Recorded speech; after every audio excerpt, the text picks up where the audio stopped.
Yo, mic check. Mike is clear. Alrighty, let's get started. Good evening, everybody, on this nice chilly night, brisk afternoon or evening. It's 56. Actually, it's 48 where I'm at right now. Driving through these roads on my way back home. But a nice night to talk about football. So let's get into it. Welcome back to another edition of Dom and God Sports Talk, the show where we not only talk about everything Baltimore Ravens, but around the NFL. And this evening, we are going to break down what happened in Week 6, in addition to what happened in the Ravens game against the Commanders, with the Baltimore Ravens pulling out a victory, 30-23 at home, improving their record now to 4-2, winning 4 straight after an 0-2 start. As we approach the third mark of a season, we are now officially 1/3 of the way through the NFL season, and the Ravens stand at 4-2. So, Dom, how you doing this evening? How was your Week 6 watch party? Hey man, it was dope. It was nice to hang out with the coworkers, eating some food, watching the Ravens do their thing against the Commanders. The funny thing is, the coworker who held the party was a Commanders fan, so you know how that Oh, goes. But hey, when you walk out of somebody else's house victorious, it doesn't get any better than that. So it was definitely successful by every stretch of the imagination. well, some people that were not walking out of other people's houses victorious were the Washington Commanders and their fans on Sunday at M&T Bank Stadium. It was a fun time. The Commanders fans, though, were kind of rowdy. There was a couple guys up there that were just absolutely losing their mind, rightfully so, because their team has been not good and not competitive for years. But this year that looks to be different, as they are now sitting at 4-2 atop their division in the NFC East. But yeah, I mean, right from the start, there was this Commanders fan that was sitting like 2 rows behind me in the next section over that was just screaming after every play, and it was just like, okay, all right, the energy is there for sure, but it's a long game. As you remember, in the first quarter, Baltimore couldn't really run the ball that well. It took them a while to get Derrick Henry going. So when the Commanders were taking him down for like 1, 2, 3 yard gains, this dude was absolutely going ballistic. And other Ravens fans were kind of getting pissed off, or not pissed off, but like, this guy, like, annoyed a little bit. And then by the end of the game, the guy was not talking. Um, he was saying things like in the beginning, like, great tackle, good stop, great swat, or, whatever. But, yeah, it was funny to see Baltimore fans kind of get the last laugh, though, when Derrick Henry was rumbling through the secondary. We were able to yell back at him, yeah, great tackle, Washington, amazing defense, as Zay Flowers was just dipping and dicing his way through the secondary. It was a lot of fun. So, yeah, there's some energy and passion out there in the Washington fan base. So you kind of like to see it. It was even better that we got the last laugh, though. When we're not starting the crap talk or the trash talk, they are, and then they have to eat it at the end. So that was awesome. But anyway, yeah, loved the game. I posted something that you guys hopefully saw it. Fun atmosphere, beautiful day. It was 80 degrees, and now we sit at 46 degrees like 4 days later. It's crazy. We are officially in October now, boys. But yeah, let's talk about this Baltimore game, and then a lot of other things happened later in Week 6 we'll break down as well. Offensively, another good day for Baltimore, and just as I predicted, 30-point game. I had us winning 34-20, but we ended up only pulling it out by 7, which is fine, but I was correct in the sense that we would go over 30, and you were as well. But yeah, a pretty decent job overall by Lamar Jackson in this running game. Again, Derrick Henry over 100 yards again. I mean, this dude is just awesome. And once again, he shows us that he gets better throughout the game. And that is what's so special about Derrick Henry, is this man, he lives for the fourth quarter. Nobody gives a crap what you do in the first, second, or even third. when this guy comes out, this dude is the game icer, man. For the last 2 games, this dude is the one who called game for the Baltimore Ravens offense, and you love to see that. You absolutely do. So shout out to Derrick Henry and this Baltimore offense for getting it done yet again and holding down the fort at home. But yeah, what do you think about this offense? How Yeah, did they do? and yeah, no, they were again. It was another great week for this offense. Lamar Jackson, 323, 1 touchdown, 114 rating. He did have 1 pick. Wasn't totally his fault. I know it hit Andrews, but it was just tough to bring that in. Went to that Washington Commanders defense, but other than that, he was pretty much spot on for the whole game. Derrick Henry, 24 carries, 132 yards, 2 tutties. I mean, Lamar Jackson, 11 rushes, 40 yards. Wasn't his best rushing day, but he didn't really need to have a spectacular rushing day. And this is just another great day of receivers, just everyone touching the ball. I mean, Zay, another 100-yard game, 9 catches, 132 yards. Rashad Bateman still showing his progress, 4 catches for 71 yards. Andrews is officially back, 3 catches, 66 yards, 1 tutty. I mean, everyone's touching the ball, everyone's contributing. Even Nelson Aguilar had a good 25-yard catch, in the game. So, I mean, everyone contributed. Jeez Louise, I need to go to bed. Everyone contributed, and this is what you love to see. I mean, like, defenses don't really know what to do when Derrick Henry's back there. And then the funny thing is, when you have Derrick Henry, who's only getting stronger as the game goes on. Like, I know we've heard that a lot, like, ever since Henry's been in the league, but literally these past couple of weeks have been proving it. Like, he literally had, I think, like, 2 weeks of back-to-back game-ending runs. Like, it's insane. He ended the game against Cincy, and then he ends the game. Well, Lamar ended this game technically, but yeah, he just had great runs in both games and late in games, like when we really need him the most to have great runs. I mean, it's just spectacular to watch.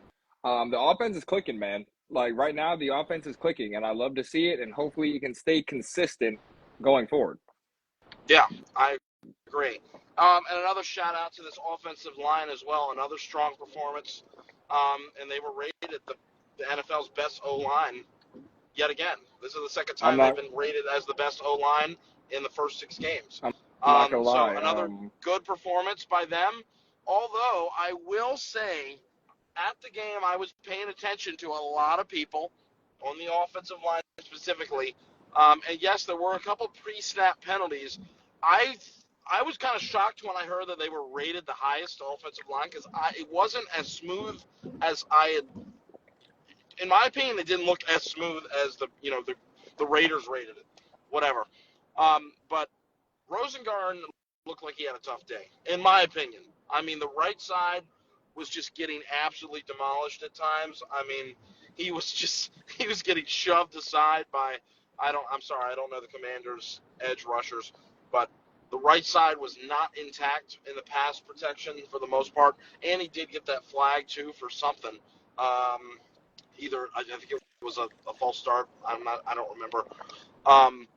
But yeah, shout out to this O-line for holding it down. Even though it looked like Rosengarten had a tough game, everyone else did their thing for the most part. And it's good to see that this line just continues to gel and improve each and every week. So that's good. That's good. And I think they got to keep Pat McCary at left guard. I mean, I think they got to roll with this starting lineup. I know Voorhees is about to come back, but I think you keep McCary in there. I really do. You just got to keep going with what's working.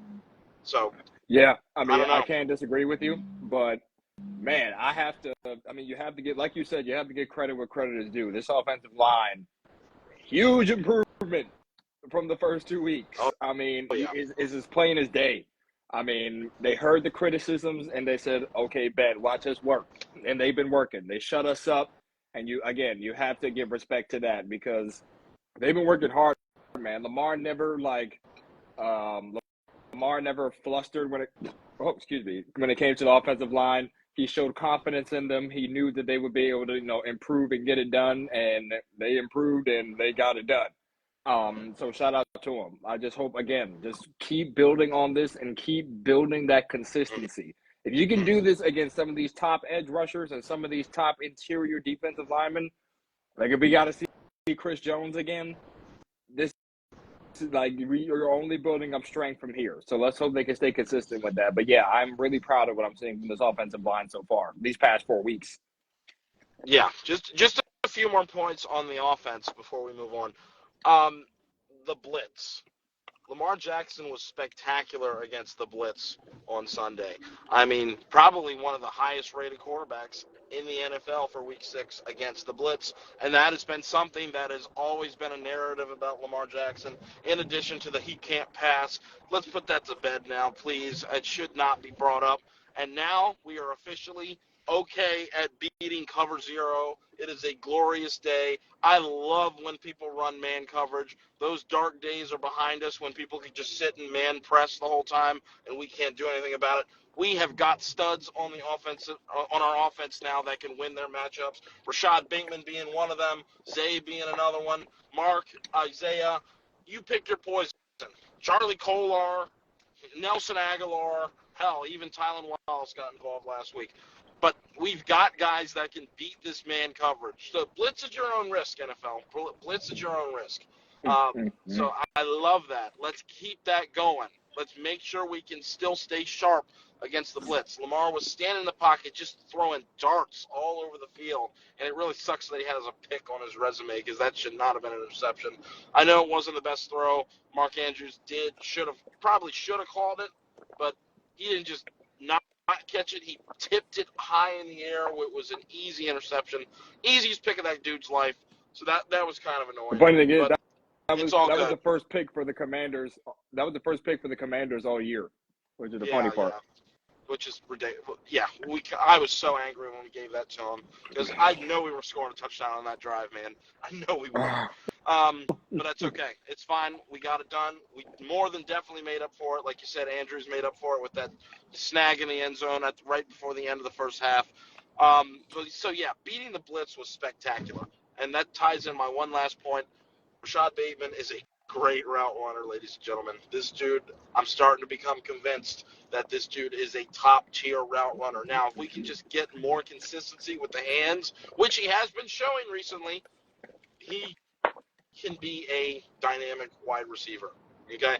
And we've got a nice little 1-2 punch right now. Zay Flowers is wide receiver 1, Bateman at wide receiver 2, and then we can interchange that slot with either Nelly or put Likely out there or Andrews. It's just you can do whatever you need to do. And I'm really excited about these wide receivers right now. Let's keep it going. Let's keep this dream season going for Bateman. Please, please, please, because we need it. Lord knows we need it. Last thing, I know I said last thing, but I also got to address this. I think Monken is finally starting to learn how to utilize multiple tight end sets with Isaiah Likely and Mark Andrews and Charlie Kolar on the field together, which was something that we have been absolutely praying for the past couple seasons, and it's starting to come together. And I love that because we shouldn't have to have one guy go off at the expense of another guy. We are now seeing dynamic plays from multiple tight ends in the same game. I mean, hell, I should have brought this up in the Bengals game. Kolar had a touchdown. Isaiah had 2. This game, Isaiah had a huge catch. Andrews had multiple catches and a touchdown. I mean, it's starting to work, and that's what we've been hoping that Monken could figure out for these past couple of years, 2 years, and it's looking like he's starting to find some answers for that. So thank you. Let's keep this rolling, though. But I'm not going to say anything that it's officially back, but I think we're on the right track to finding these answers. So come on, Todd Monken, please keep it going because nobody seems to be able to stop us right now, and that is one of the best feelings in the world. So shout out to this offense, and we're playing the Buccaneers next week. Who's to say we can't keep this going? Who's to say we can't? But yeah. Well, all I'm gonna say is when Todd Monken comes to the press conferences with the playbook in his pants, good luck. to other NFL teams. That's all I'm going to say. When Todd Monken is addressing the media after practice with the playbook in his pants, GG's for the rest of the league because he's cooking. That's all you have to know. That's all you need to know. At the end of the day, it's kind of a thing now because I don't remember him doing that last year.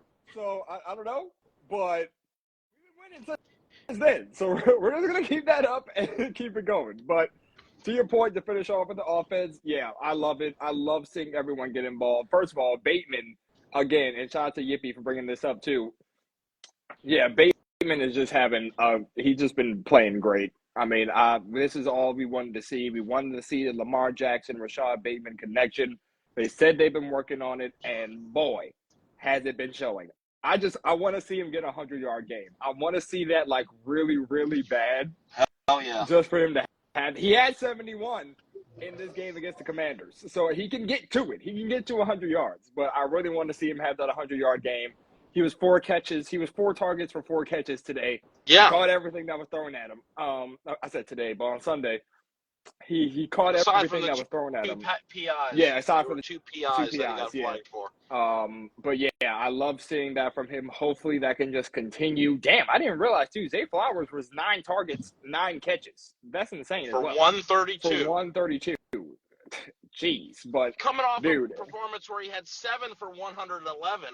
So now this man has damn near 250 yards in the last 2 games. Yeah, I'm telling you right now, and again, I also don't want to jinx it, but dude, if Lamar just if the throws just keep getting better, and we got Derrick Henry in the freaking back, if you can get a receiver with 132 receiving and a running back for 132 yards carrying,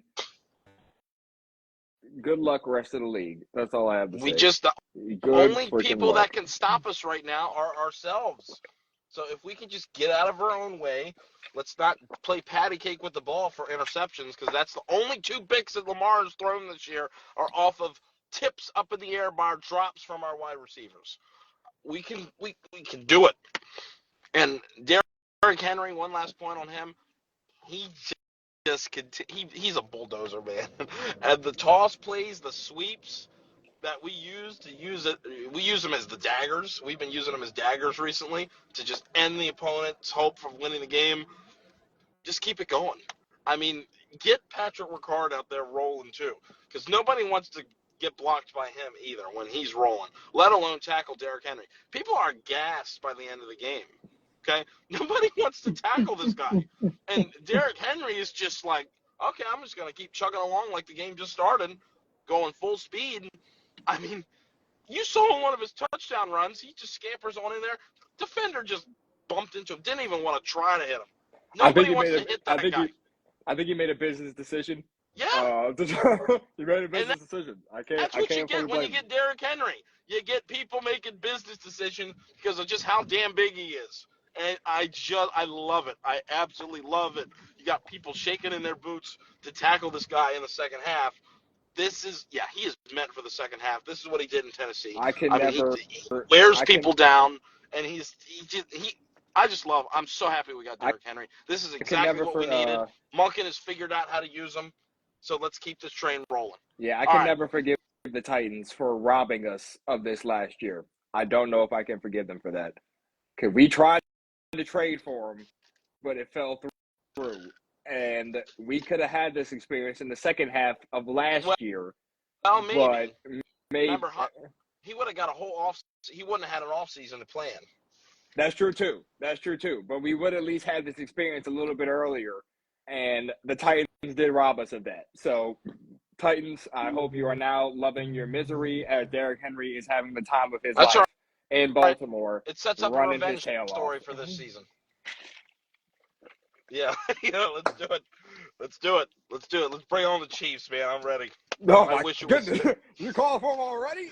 Well, not yet. I mean, man, if we were playing like this in December and like in the playoffs, yes, hell yeah, I'd be ready for the Chiefs. Man, well, I just think anyway, we got to speak on that point real quick. I'm sorry. I mean, to speak on that point with Henry, I know. To speak on that point, like with Henry, Henry last year, we don't abandon the run, I feel like, as quickly as we did, in my humble opinion. Like, I feel as though you have that guy. And I think with Henry now, when you see him as consistent and you see him running better later in games, this should show you, like, dude, just keep running the freaking rock. And then we'll have Keaton Mitchell, ladies and gentlemen, I regret to inform you, he's coming back. Like, he will be back later this year. So imagine having thunder and lightning with Justice Hill being like hail or something, just running at you all freaking game. Like, the run game is going to be special when all three of those guys are clicking and all three of those guys are on the field. It's going to be fun to watch. This is just the beginning, which makes this even more better. And this offense has shown that they can throw it all over the field as well. So, I mean, it's just looking pretty exciting right now. It really is. Seriously. All right, well, we should probably start shifting over to the defense. Hopefully that we can keep this offensive train rolling in Monday Night Football against the Bucs. But let's talk about the defense. Okay, instant thoughts. It was better. I mean, you couldn't have been any worse. But a lot of the throws. Now, I know that Daniels still threw for 269 and 2 scores, no interceptions. Sacked 3 times. I know for most of the game he was not under duress, but there were a couple moments in the fourth quarter where he was, and that was good to see. Yannick Ngongwe, shout out to him. Oh, and breaking news from yesterday, he is now an official member of the 53-man roster, so we do get that edge help that we were looking for, that Dom was looking for at least, back there. And he's not a run stopper, but he's a pass specialist, pass rush specialist. Got his first sack of the season on Jaden Daniels. And there were a couple other times where he just got crushed. Roquan Smith was coming, absolutely coming, right down the middle, and hit Daniels on a throw over the middle to Ertz. I can't remember if that was the first. I think it was second half. But, yeah, they cranked up the pressure a little bit in the second half, especially towards the fourth quarter, and that was good to see. But the pass defense, we've got to find a way to stop these tight ends or just over the middle stuff. Ertz was just wide open on too many plays, in my opinion. Scary Terry, I actually thought that Baltimore played a good job or did a good job defending Scary Terry, honestly. I know Brandon Stevens, has his issues, but he was right there all game long. He had a beautiful breakup in the first half, but I have to just give him credit because he just made some spectacular catches when there was not much space at all. I mean, Scary Terry made that incredible 4th and goal touchdown reception to keep them in the game with Stevens' arm underneath him. Oh, man, if Stevens, all he had to do was move that arm up a little bit, he would have knocked that ball away. But just a phenomenal. That dude is actually phenomenal. He really is. He's like that. And he was just waiting for a quarterback. He's had a carousel of quarterbacks ever since he got drafted in 19. And now he's got that guy, and look out for them. That duo, Daniels to McLaurin connection, is very real. But that's what my takeaway was. While, yes, the tight ends were an issue, Ertz was an issue, we weren't covering him, they did a decent job on the wide receivers, I thought. A lot of those throws that Daniels were making were contested and tightly covered. So if we can just get more people to play on the ball, we can get there. And that's probably going to be the work in progress we're trying to get through for the rest of the season on defense, is playing the ball and trying to take advantage of ill-advised passes. Darius Washington, you got to make that interception. I'm sorry. And this dude was prided for his ball skills. I mean, you got to intercept that. You have to. It's thrown right at you. I mean, anybody could have caught that. I'm sorry. Because that's what his advantage is over Brandon Stevens, for example. Brandon Stevens is he tries to play as a sticky corner.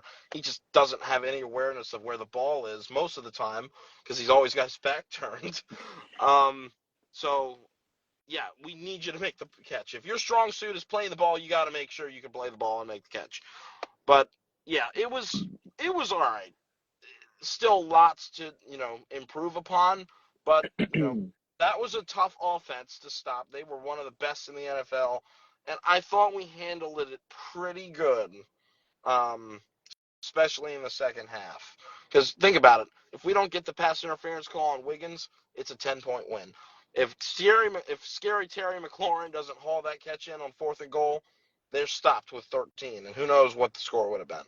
So, yeah, while it was better, there was just some great catches by those Washington wide receivers and tight ends, in my opinion.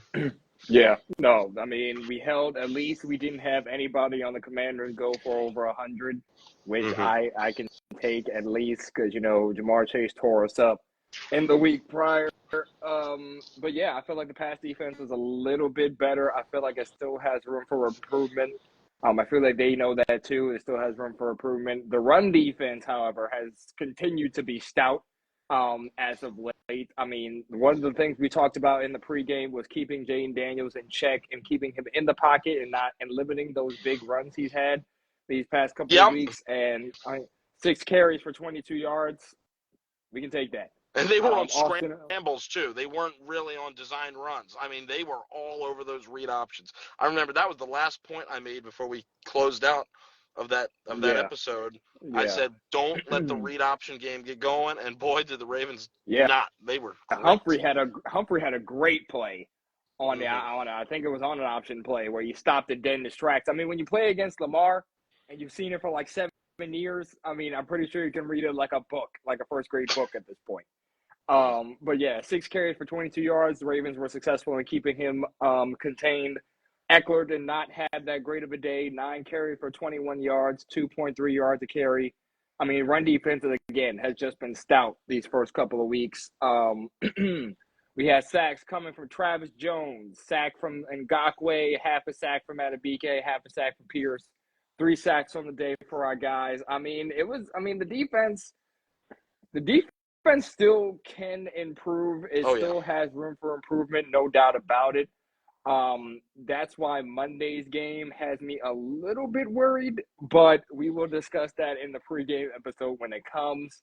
But I mean, they did what they did against the offense that was clicking.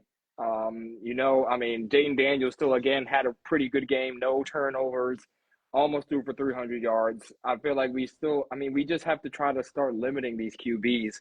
Because I feel like we can't keep allowing these near 300-yard performances.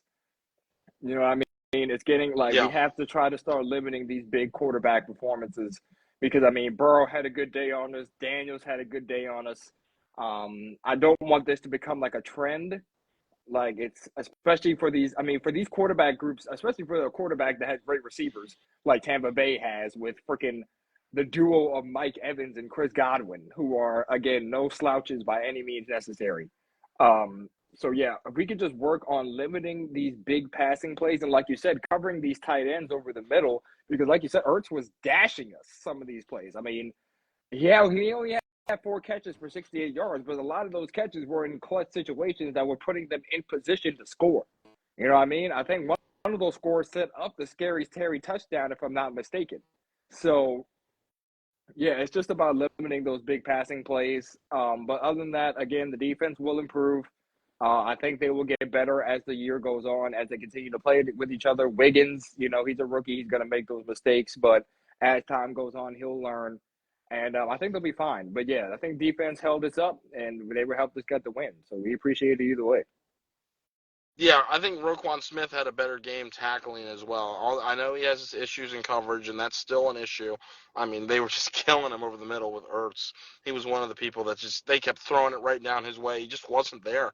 But he did do a nice job chasing down people. He had a nice play where he ran Daniels down on a 3rd down, and that was when it was 30-20. That was right after the Wiggins penalty. The ensuing set of downs, 1st, 2nd, 3rd, Roquan shoves him out of bounds. Doesn't let him get the 1st down, holds Washington to a field goal, 30-23, and then you know the rest. Derrick Henry ices the game, and that was it. So that was a good job. I really thought that I know they did a little bit better job in the second half, in the 4th quarter. That drive, let's just say the 4th quarter, to be honest. Those 2 drives that they had in the 4th quarter could have easily been stops. Easily, declined any points. The Commanders had a 1st and goal on the 1-yard line, and it got all the way to 4th and goal. and that was when Scary Terry got that great catch. And then the second possession, Wiggins got flagged for pass interference, which, in my opinion, it could have gone either way. I wouldn't have called it because they both were hand fighting. I know you can argue that he did commit the pass interference, but when they're both hand fighting, I don't think you should call it. But whatever. So you could argue that both of those could have resulted in 0 points. So they really had to. The Commanders had to really work for those yards in the fourth quarter. So that's what you want to see. Closing games out. The defense seemed to get a little bit stronger as it got on. And like I said, they got a couple sacks in the fourth quarter too. That Yanagakwe play was very nice and much needed. And I can't remember the Matabike play. The half sack for Matabike and half sack for what's his name? Michael Pierce. Yeah. Was that in the second half as well? It should. I believe that was in the second half. Okay, good. So like we said, they cranked it up a little bit. So let's keep doing that. Let's keep doing that. If you have to take a second to find your footing, do that. Okay, because we're tired of seeing strong defensive performance, and then we get to the second half and it's just an all-out debacle and meltdown. So yeah, let's start. If you want to start cold, maybe that's okay for like one drive, and then get yourself together. So that was good. Shout out to the Ravens for tightening up and closing it out. So yeah, they got the win, much needed. They sit atop the division at 4-2. Just a couple key pointers before we get out of here. Around the AFC North, the Bengals got their first victory of the season on Sunday Night Football. Not first victory, second victory of the season. But it didn't feel like it because they played pretty bad overall on offense. Joe Burrow had a 50-yard touchdown run. Yes, you heard that right. And the Giants just missed so many opportunities to, get back in the game. I was watching that entire fourth quarter. The kicker missed 2 field goals. Daniel Jones off the mark on a fourth down. So there's 21 points right there where you could have scored. And those were red zone field goals where they missed it as well, I thought. And the Pittsburgh Steelers also got back on track with a 32. Yes, they actually scored over 30. Wow. Against the abysmal Las Vegas Raiders, who were missing Devontae Adams, missing their starting running back, were they missing Madison? I thought they were.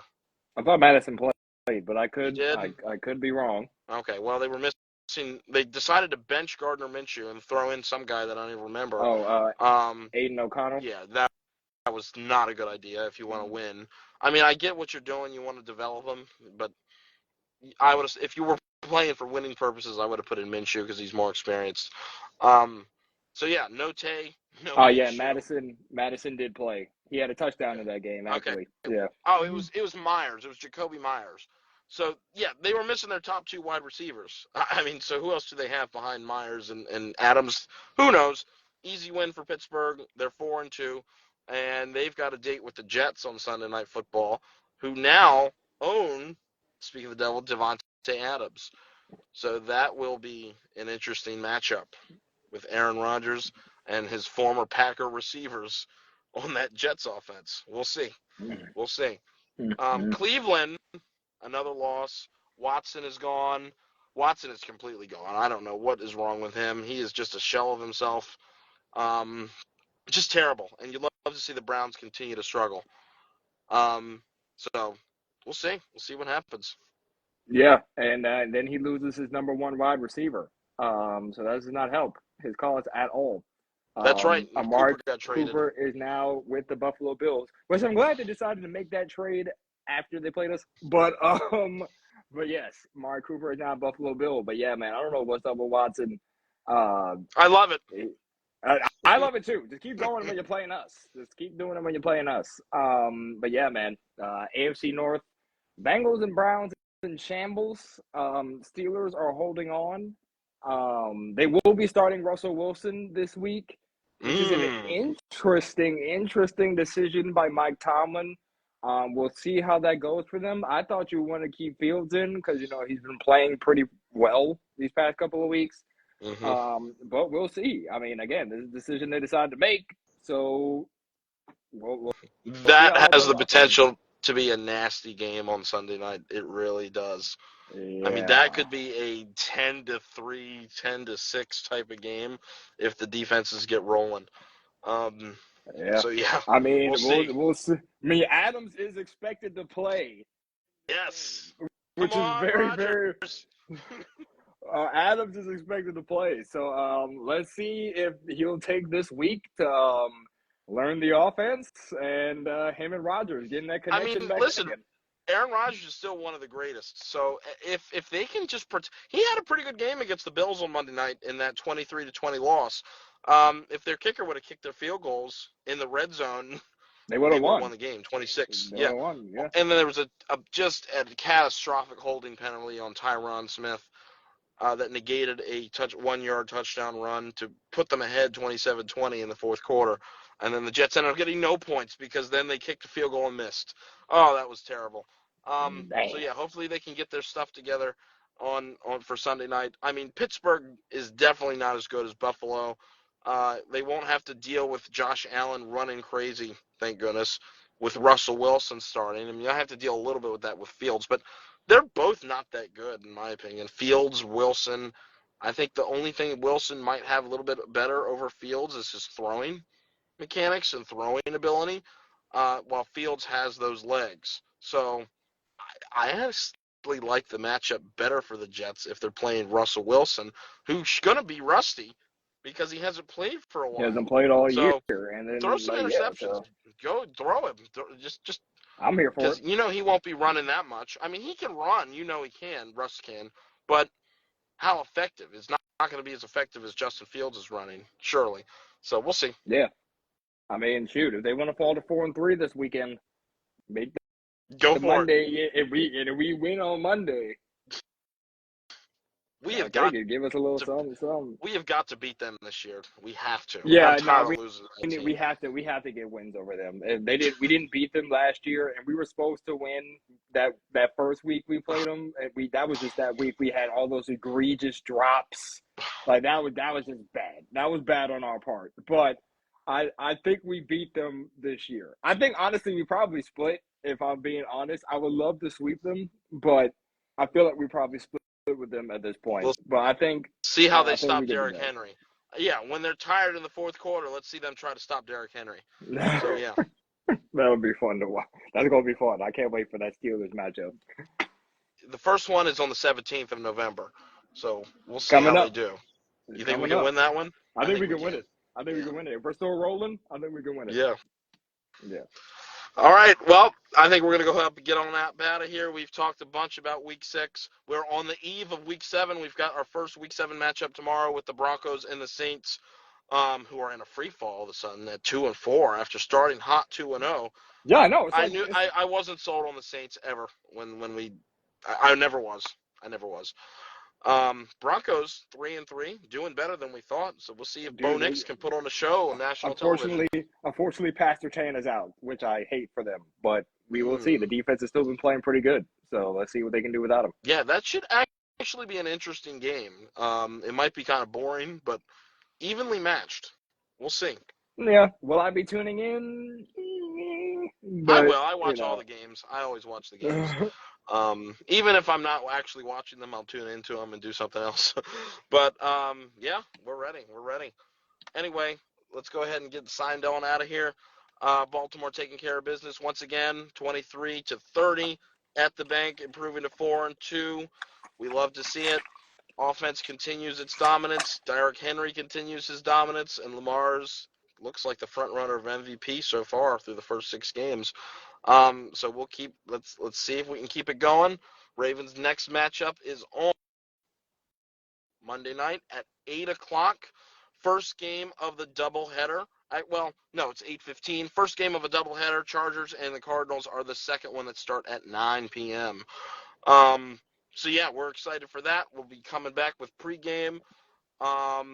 Anything else you want to say to the people before we sign on out? Good win on Sunday. Commanders, you guys have a stud for a quarterback. I think your future is in good hands. Nothing but respect for Jaden Daniels and the Commander squad. They're going to be great. They're going to be great. They're going to contend in the NFC very, very soon. So shout out to you, but we take Battle of the Beltway this time. So that was fun, and I can't wait to talk about Monday. That's going to be a game. Yeah. We'll be back this weekend for that. Um, Commanders are 1-2 versus the AFC North. They got a chance to be. Sorry, they are a 2-1 with the Oh yeah, AFC North. because they beat the They Browns beat the and Bengals, Browns right? and the Bengals. They got one more matchup against those Pittsburgh Steelers. Go ahead and take care of business against them. They play them in Washington. So I'm hoping Jaden Daniels can go ahead and take care of business with that team because they're not that good, as we know.